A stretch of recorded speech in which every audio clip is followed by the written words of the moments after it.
Greetings everyone, Ben here from TheVirtualEconomist and welcome to a new video. As I'm sure most of you guys are aware, the Rainy Day case was released just a few days ago and it has already been making waves throughout the trading community. Now, as it stands, I'm sure your subfeeds have already been spammed with news, unboxings, and showcases of the new items, so I figured I would make a video about the topic that is just a little bit different. You see, whenever Valve adds a new case or crate, people inevitably jump aboard the hype train and try to use it in any way to make profit that they can imagine. Usually this is just by people unboxing within the first few hours and then selling the items for 500% of their real market value or something along these lines. However, there are some lesser known ways to make profit off the new cases, including an almost exploit-like method involving 23 other people, an empty server, and an absolute crap ton of pallet of crates.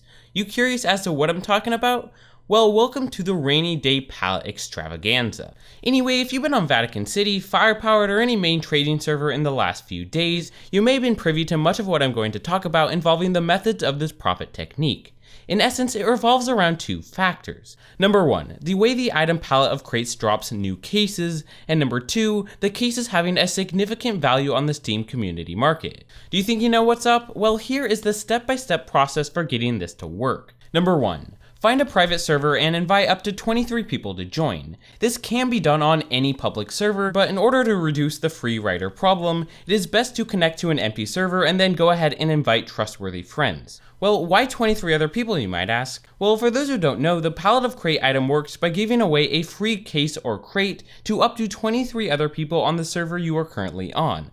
Thus, to maximize profit, it is best to try to get a group of 24 people together. It can be done with more than 24 people, but then you're not actually guaranteed to get a case drop every time someone uses a pallet of crates, so it's much more RNG based and much less efficient. Number two, buy as many pallet of crates as you can and then equally distribute them among the participants. When you use a pallet of crates, a case actually drops for every person except for you, so you're really incentivized to give extra pallets to other people so that you're going to be able to get the greatest amount of cases that you can. In the last few days, pallets have ranged from around a half a key to a key each, but if this is done optimally, it really shouldn't matter what price you pay for them. Number three, go ahead and use the pallets. When a new case is released, every drop should give you one of the new cases, which is exactly what you're looking for. If you had 24 people on a server and you each used one pallet, each person should get 23 cases. Number four, list the items on the Steam community market. Now here's actually the tricky part, because I bet your first instinct was to just list them all at once for cheaper than everyone else and just sell them really quick. The thing is, that is not necessarily the best idea. Yes, you do need to list your cases, but you have to be very, very careful about where you list them at. You see, even for a server of 10 to 12 people, hundreds of cases will be created. Thus, if you just list them all at once, you're just going to either crush the price by undercutting each other or never sell a single one by listing them all for too much. Thus, to counteract this, the best strategy that I've seen is to just list all of the cases for the exact same price, lowering this price only when it is absolutely necessary. This way, nobody attempts to undercut each other, and as long as the market value remains close to the chosen price, people should slowly sell their cases. Number five, sit back, relax, and wait for the cases to sell, enjoying the sweet, sweet profit. In a theoretical example, if pallets are say 1 key each and cases are around $1 after fees on the Steam community market, let's say you use one pallet, you could make a maximum of 23 times $1 minus $2.50 or $20.50 profit. Seems pretty easy, right? Well, so far, everything that we've been looking at has been quite theoretical. After all, that was in fact my best case scenario. So how would this actually work in practice? Well, I decided to jump into an empty server organized by well-known trader Loaferman to find out. By the way, I'm not sure if you can actually notice any difference, but my primary recording software wasn't exactly working very well when I was recording this, so I'm using OBS, so hopefully any fuzziness or lower general quality shouldn't make this too hard to watch. Anyway, this was recorded on Tuesday when the cases were currently sitting at around 90 cents a pop. There were 13 people on the server and each person was set to use 2 pallets of crates, meaning that each person should theoretically receive 24 cases. Pallets were actually drying up on backpack.tf in the Steam market, but we were able to get them for a key off another well-known trader, Look at My Chicken, who actually did wind up having a lot to spare. Everyone just traded up chicken, paid 2 keys, and then went ahead and received 2 pallets. Then the moment of truth arrived and we each went ahead and used all of our pallets of crates. I'll just let the footage explain what happened next. Guys, it looks like we're all ready, so on the count of 3, let's begin. 3, 2, 1, go, unbox them all. The noise. Hey, look at my chickens doing something.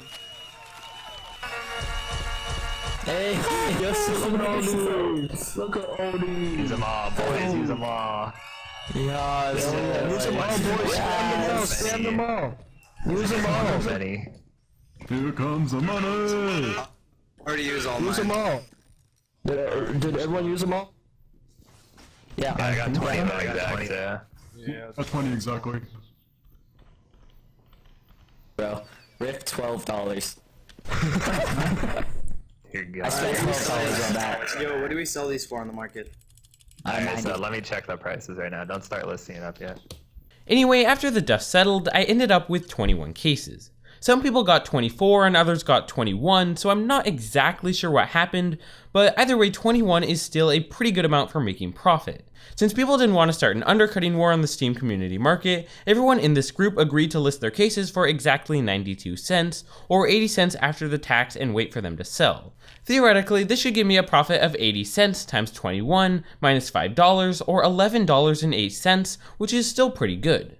So I just went ahead and listed my cases on the Steam community market and went ahead and left my computer for a few hours. When I returned, let's just say that things were not going optimally. I must have been the last person to list my cases for sale because absolutely zero of my rainy day cases had in fact sold. When we all listed the cases at 92 cents, there were around 150 for sale, and when I came back there was around 50, meaning that 21 of those cases that were still on the market were mine.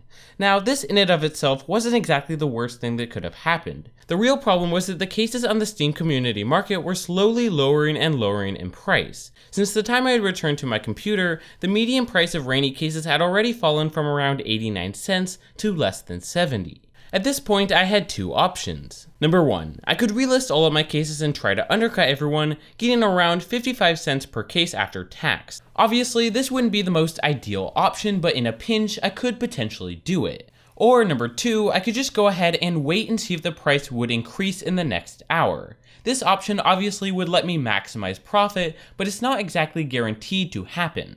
After weighing my options, I decided to just go ahead and wait it out, simply because I wanted to get more profit just for the sake of a convincing example.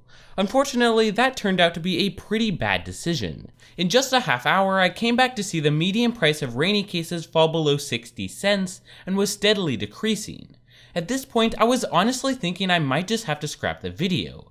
After all, zero of my cases were going to sell at 60 cents, let alone 92 cents. However, as you guys can tell, I did decide to continue through with the video, and to be honest, I think that can really be attributed to what happened next. You see, as I sat watching the price of rainy cases tank, I kept seeing the same exact names in the recent activity box. In fact, at one point, literally all I could see in the activity dialog was the same exact name, Hehezgu. This guy had to have listed hundreds, if not thousands of cases in the last hour, single-handedly tearing through almost 200 buy orders at 55 cents.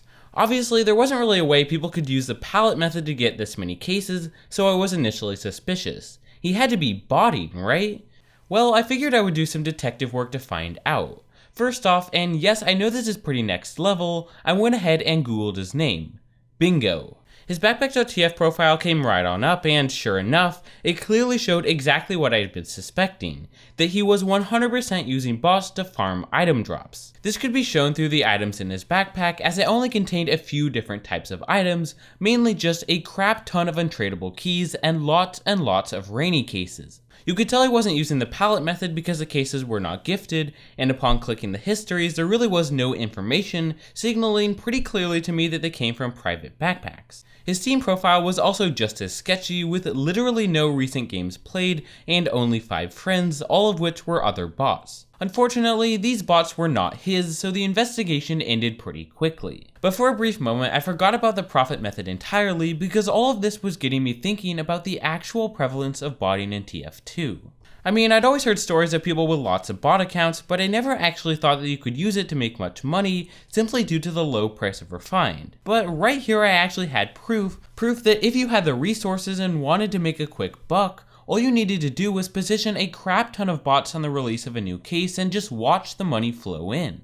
This whole botting topic actually reminded me about a video made a few months ago by Mr. Slin, which talked about inflated TF2 player numbers. Basically, in this video, he talked about how a scan of casual and community servers found only a fraction of the amount of players that were supposed to be in-game according to Steam's official data. This posed the question of, well, where were these players? A lot of people had a lot of different hypotheses, and botting was brought up a number of times. The thing is though, if there are a lot more people out there like Hehesgu, then I think it's safe to say that the definitive answer to this question is in fact botting. Whether this is good or bad, I'm not really going to comment, but I just thought this was too interesting not to mention. If you want, go ahead and leave your thoughts in the comment section below. Anyway, back to the topic of the video. As you guys have probably gathered, case prices were falling fast. I hated having to do this, but I knew I had to get out as fast as I could. Thus, I wound up selling most of my cases for around 30 to 50 cents, which really was not that good. After tax, I wound up selling 14 for 36 cents, 6 for 27 cents, and 2 for 44 cents. If you notice, that meant I sold 22 cases instead of 21. Similarly to before, I'm not quite sure what happened, but I think one pallet must have gifted me the item late because I didn't receive it with the rest of the cases. Nonetheless, I doubt any of you guys really care about that. What I think you guys do care about is whether or not I actually made profit off of this technique. Well, as it turned out, I did in fact wind up making profit. Even though I had to sell my cases for far cheaper than I would have liked, I still had enough buffer room that I could sell the cases for more than I paid for the pallets. The pallets cost me $5, and I was able to sell each of the cases for $7.54, meaning that I made $2.54 of clear profit. While I only made a little bit, I personally have seen people who made 50, 60, or even $100 from this method, which is honestly pretty crazy. Of course, a lot of these people were able to make much more because they started when cases were over $2, but it still shows just how profitable this technique can be. It's also worth pointing out that you don't actually need to have a huge amount of capital, since you can just use the profits you made from previous servers to buy more pallet of crates. Now, unfortunately, I have to break some bad news. I can't actually tell you guys to go out and perform this technique right now, since the price of cases have fallen significantly since Tuesday. As of right now, they are sitting at close to 20 cents, which makes it very hard to try to make significant profit from this method. Nonetheless, this will still be in place in the future, and guess what other update might release brand new cases for easy profit? Yeah, you guessed it, the Pyro update. If anything, the demand for the new Pyro cases is going to be way higher, so I'm sure that there is a ton of free profit to be made. Thus, if you want to get a head start on this, I would suggest collecting as many pallet of crates as you can, get a group of friends together, and then prepare for the update to hit. Because if you can do this, then I am sure some great profit is just around the corner. Thanks for watching.